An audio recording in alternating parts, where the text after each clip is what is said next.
Em muitas histórias, nós temos o destaque da figura do herói, mas também o destaque da figura do vilão. Não é diferente com o enredo do Êxodo. O anônimo faraó que perseguiu o povo hebreu até o Mar Vermelho não teve o seu nome divulgado, mas o seu papel é destacado em toda a trama. Justamente por isto, o programa Evidências trouxe você ao Vale dos Reis, onde vários faraós foram sepultados. E logo atrás de mim está a tumba daquele que provavelmente foi o faraó do Êxodo. Este será o assunto do nosso programa hoje. A identidade do faraó na história de Moisés tem sido muito debatida. Mas muitos estudiosos estão inclinados a aceitar que o Êxodo tem em mente o rei Ramsés II. A Bíblia afirma que os israelitas deveriam construir cidades supridoras de Pitom e Ramesses ou Ramsés para o faraó. Registros egípcios confirmam que os reis da 19ª dinastia lançaram um importante programa militar no Levante, a terra de Canaã.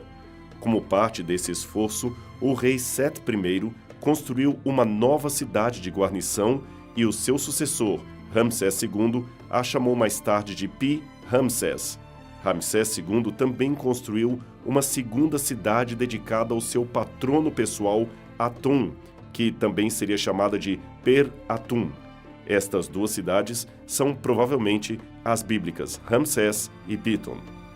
Mas nós também vimos que esses nomes podem ser apenas atualização do texto bíblico, porque, por outras informações cronológicas contidas na Bíblia, o Êxodo não poderia acontecer na época de Ramsés II, mas sim 200 anos antes dele. Assim chegamos ao tempo da 18ª dinastia e às figuras de dois monarcas egípcios, Tutmoses III e Amenhotep II. Por razões que apresentaremos neste programa, Tutmoses parece ser o melhor candidato ao cargo de faraó do Êxodo. As raízes históricas desse episódio podem ser encontradas no nome do nosso herói, Moisés. O livro do Êxodo diz que o seu nome vem do hebraico Moshe, que significaria algo como extrair das águas. No entanto, além desta ser uma distinção estranha em hebraico, faz mais sentido lembrar que Moses, ou Mose, seria um patromínio faraônico comum da 18ª dinastia. Isto nós podemos ver em nomes como Tutmoses, que significa nascido do deus Tut. Agora, vale a pena citar um achado que aumenta a certeza de que o Êxodo não poderia ocorrer nos dias de Ramsés II. A primeira referência a Israel aparece na estela da vitória do faraó Meremptah, um dos filhos de Ramsés. Este monumento é datado por volta de 1207 a.C., o que sugere que a história do Êxodo deve ser definida em algum período anterior ao reino de Meremptah e também anterior ao reino de seu pai, pois nesta época Israel não é tratado como um grupo de escravos fugitivos, mas como uma nação já constituída juntamente com outras na terra de Canaã. Para que se tenha tempo de Israel virar de um povo nômade a uma nação estabelecida, pelo menos 100 anos seriam necessários para que se tenha tempo hábil para saírem do Egito, vaguearem 40 anos pelo deserto, enfrentarem os cananeus e somente depois disto dividirem o território em suas 12 tribos. É verdade que nós não temos nenhum relato do Êxodo em nenhuma das tábuas egípcias. Mas lembre-se que uma dinastia costumava sempre apagar coisas de seus inimigos e não registravam suas derrotas. Por outro lado, nós temos abundante informação de um grande fluxo de empregados ou escravos asiáticos que moravam no Egito. E esses podem muito bem ter voltado para a Ásia na época do século XV a.C., exatamente a época do Êxodo. Os egípcios não estavam imunes à tendência de alterar os registros históricos quando a verdade se mostrava embaraçosa ou contrariava seus interesses políticos. Não era a prática dos faraós anunciar seus fracassos nas paredes do templo para que todos pudessem ver. Quando Tutmoses III chegou ao poder, e você se lembra disto, ele apagou todos os registros que pôde de seu antecessor, no caso, a rainha faraó Hatshepsut. Agora, raciocine comigo. Se o nome de uma monarca do Egito, tão importante como Hatshepsut, pôde ser apagado da memória e quase ficar esquecido para sempre, quanto mais o registro de uma derrota tão vergonhosa como aquela que eles enfrentaram ao perder o povo hebreu para o poder do Deus de Israel. Por outro lado, a contabilidade de seus triunfos e seus lucros está muito bem anunciada. Os faraós gostavam de exibir suas fortunas e jamais as suas misérias. Agora, com relação ao número de hebreus e a quantidade de pessoas que saíram com eles no Êxodo, esse é um assunto realmente muito complexo do ponto de vista bíblico. Veja o que diz a Bíblia Sagrada. Êxodo 13:37 diz: os filhos de Israel partiram de Ramsés em direção a Sucote, cerca de 600.000 homens a pé, somente homens, sem contar as suas famílias, isto é, mulheres e crianças. Isso também pode ser visto em Êxodo capítulo 12, verso 37, de acordo com a Bíblia de Jerusalém.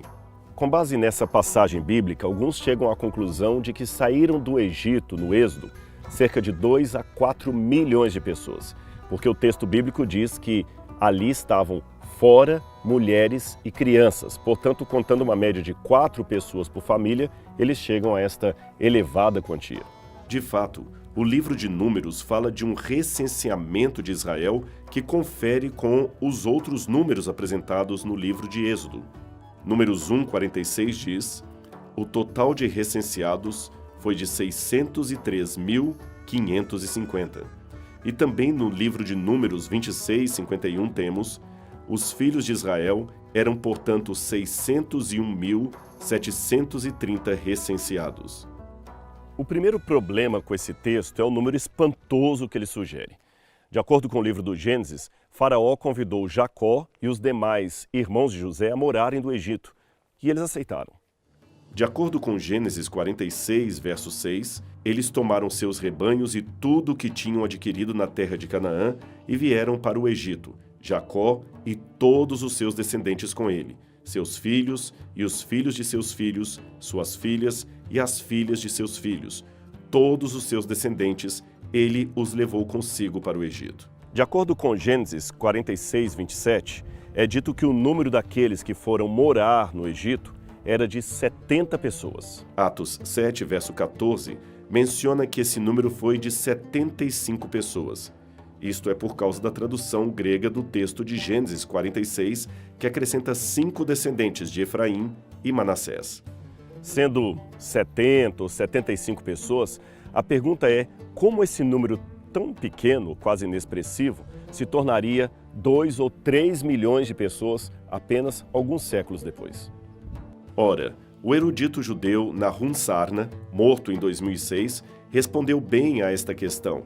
Embora ele mesmo não aceitasse a literalidade do número bíblico, afirma que tal crescimento é tecnicamente viável, como podemos ver na história dos canadenses franceses, que expandiram de uma comunidade de cerca de 3.000 no ano de 1660 para vários milhões em 3 séculos.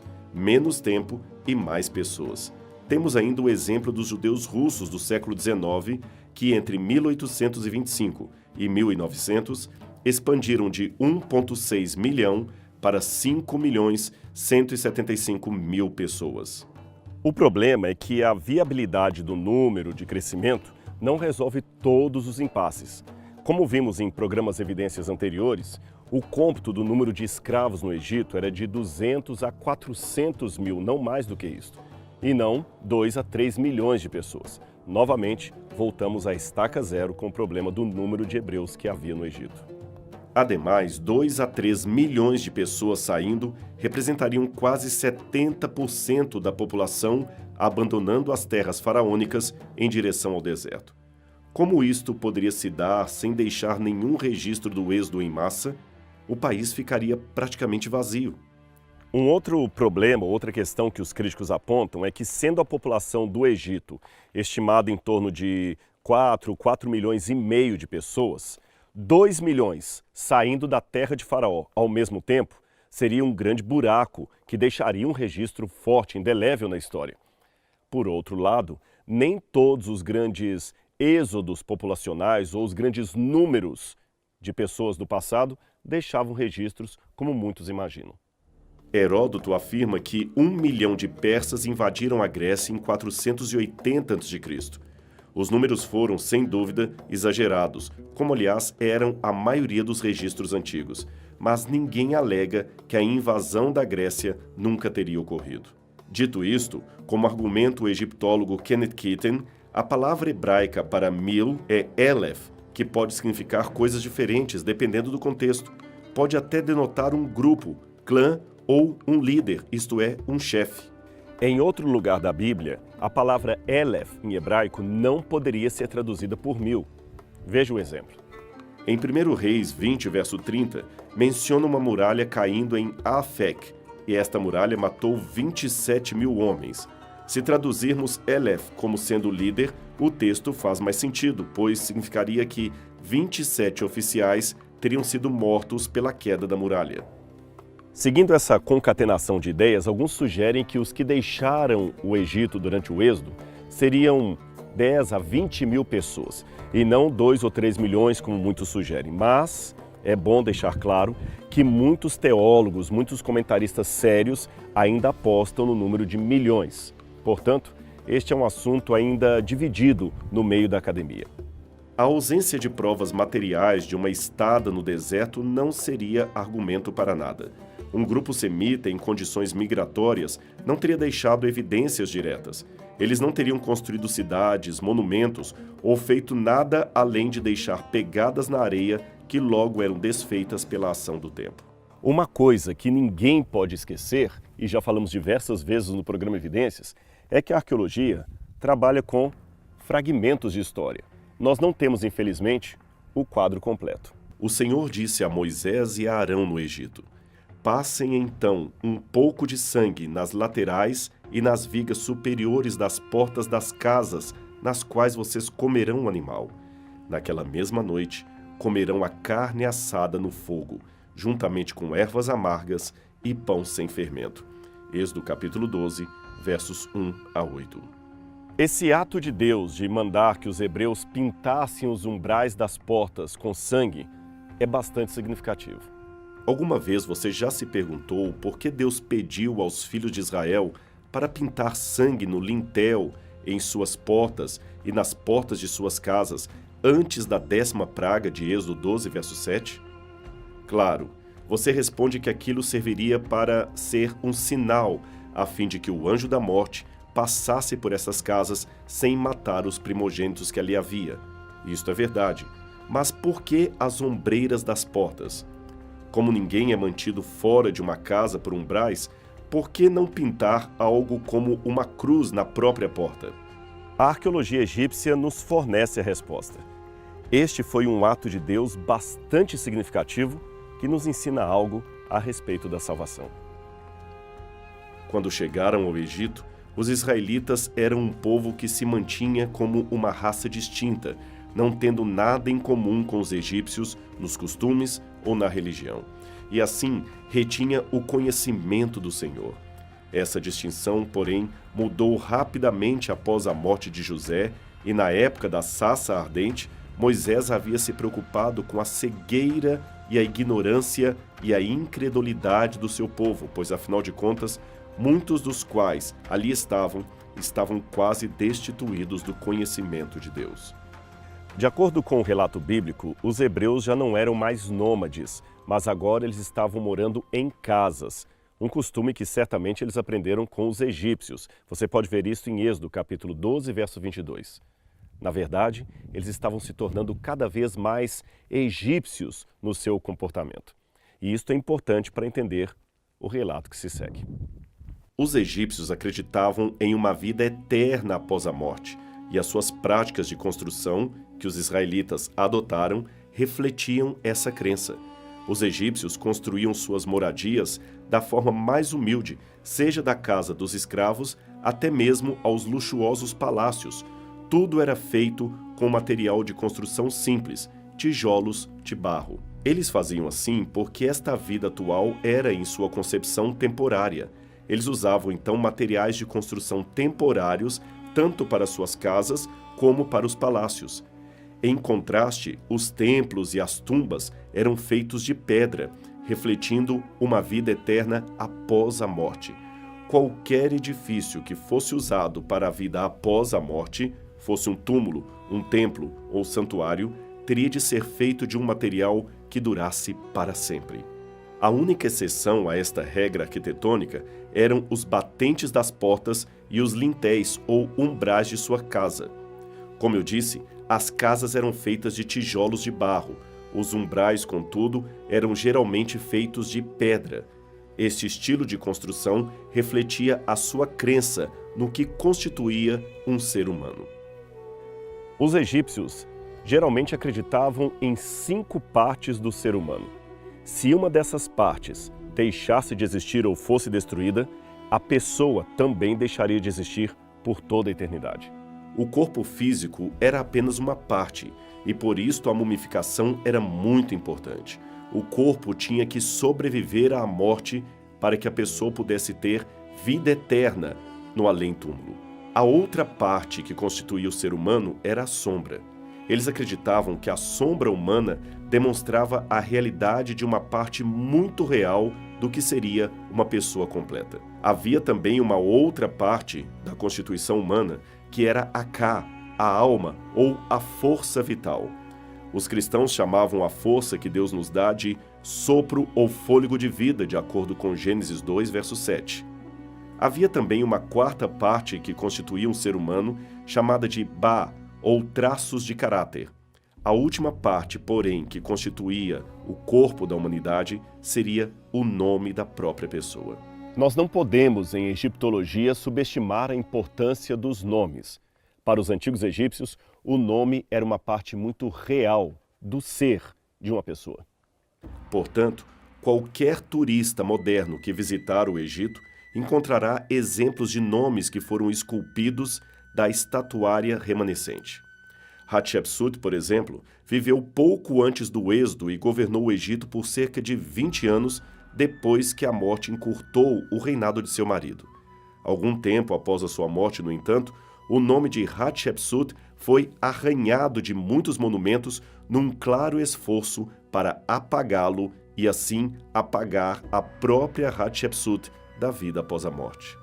Esta lógica aparece no escrito de Moisés, na forma como ele conta a história.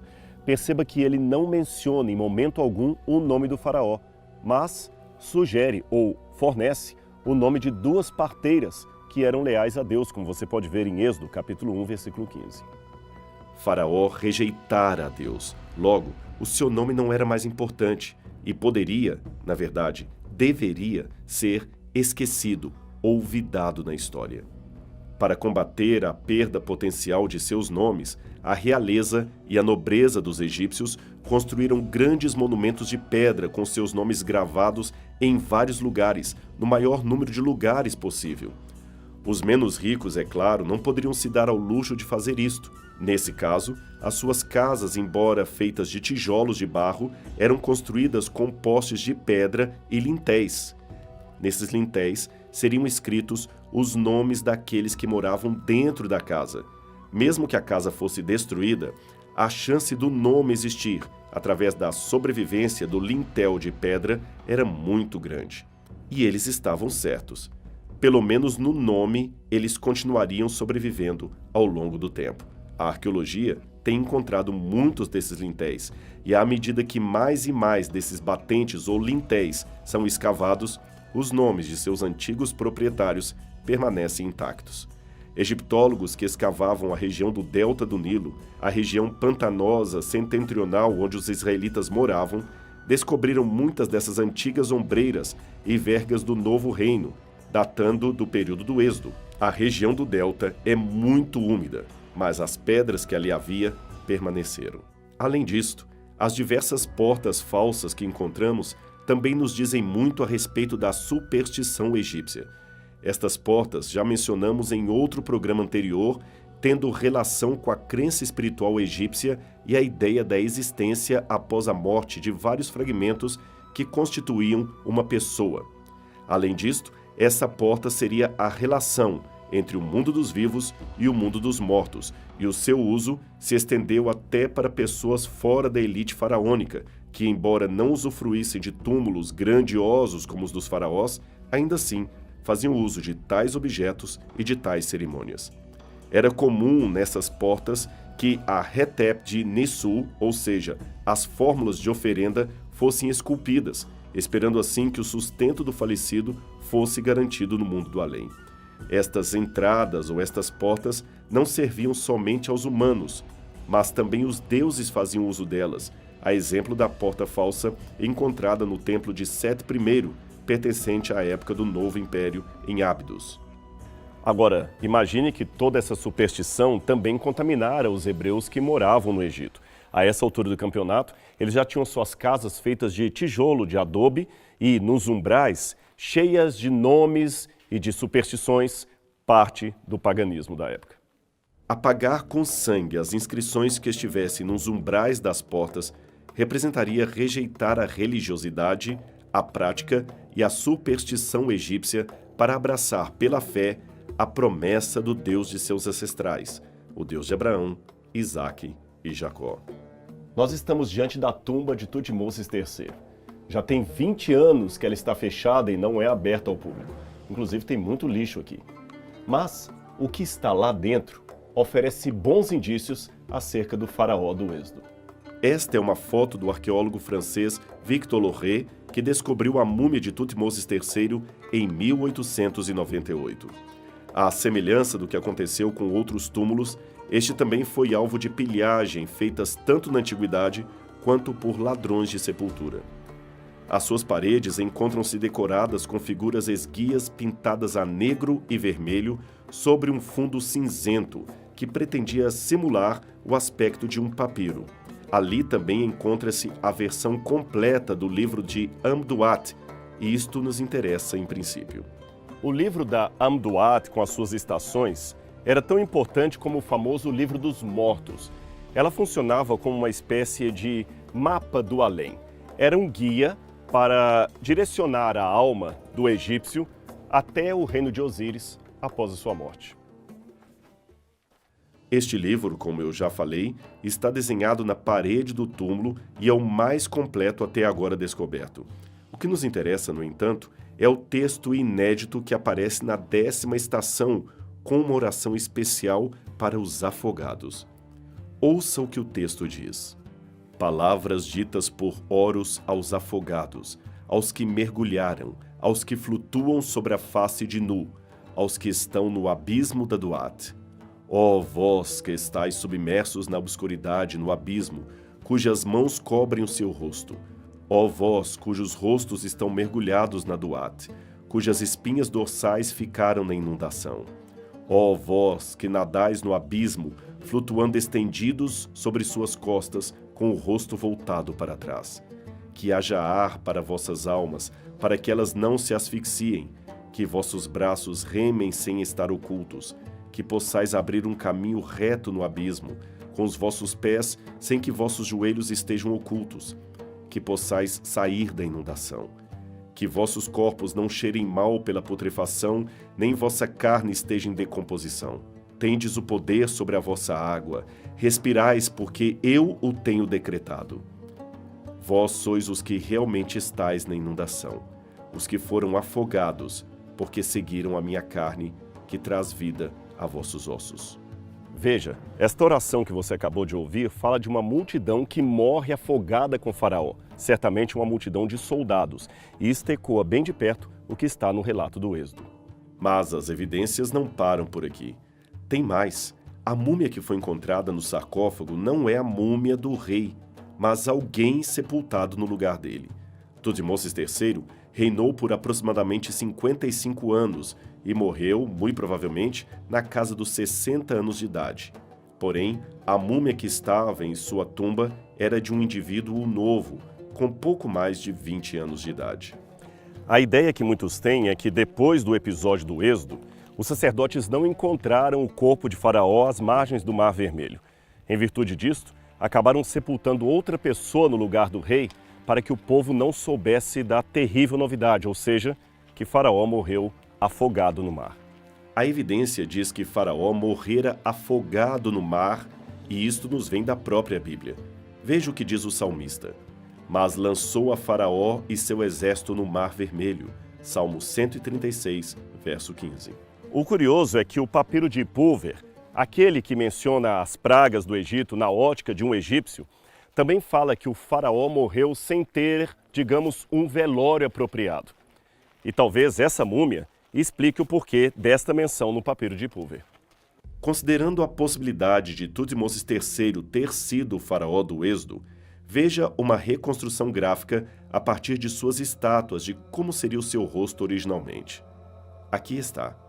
Este provavelmente é o rosto daquele homem que lutou contra Deus e o seu servo Moisés, o homem que se orgulhava em ter um coração duro como pedra, que julgava ser maior do que o Deus de Israel. Muitos hoje sofrem daquilo que eu poderia chamar de a síndrome de Faraó. Eles são orgulhosos demais para ouvir a voz e a advertência de Deus. Por isto, nós temos pedras e tesouros da história nos dando lições do passado para não cometermos o mesmo erro no presente.